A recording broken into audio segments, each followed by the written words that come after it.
Rosalie, ano yung detalye sa paliwanag ni Congressman Tinio yung ugnayan ng impeachment issue at national budget? Aga, walang partikular na pondong nakalaan para sa impeachment process. Yan ang tugon ni House Deputy Minority Leader at the ACT Teachers Party List Representative Antonio Tinio nang tanungin kung napag-usapan ba yung issue ng paghahain ng panibagong impeachment complaint laban kay Vice President Sara Duterte sa deliberasyon ng pambansang pondo para sa taong ito. Pakinggan natin ang pahayag ng kongresista. Wala namang specific budget for impeachment. No? So definitely walang ganong usapan. Pero mas ang realidad ay paano ba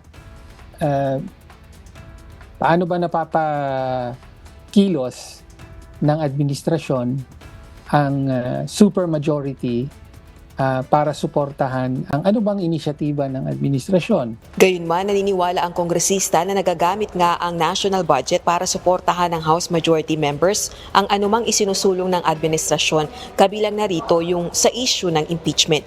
Ginawa nito ang pahayag matapos sabihin ni Senator Amy Marcos na ang pork barrel umano sa 2026 budget ay posibleng magamit para itulak ang panibagong impeachment laban sa Vice Presidente.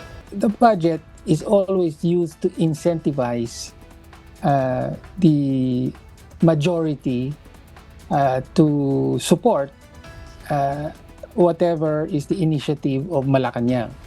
No? So kung whether it's for passing an anti-people bill, no? For example, ito nga yung rice tariffication law, no? Or some such measure, or kung gusto itulak ang impeachment, di pwede rin gamitin yon as a general incentive. Dagdag pa nito, ito ang umiiral dahil sa bulok na sistema ng politika sa bansa. Sa kasalukuyan aga ay inaantay pa ng makabayan lawmakers yung desisyon ng Korte Suprema sa motion for reconsideration kaugnay ng impeachment case laban kay VP Sara Duterte. Pero pinaghahandaan na rin nila yung posibilidad ng pag-endorso ng panibagong impeachment complaint. Balik sa iyo, Aga. Maraming salamat, Rosalie Coz.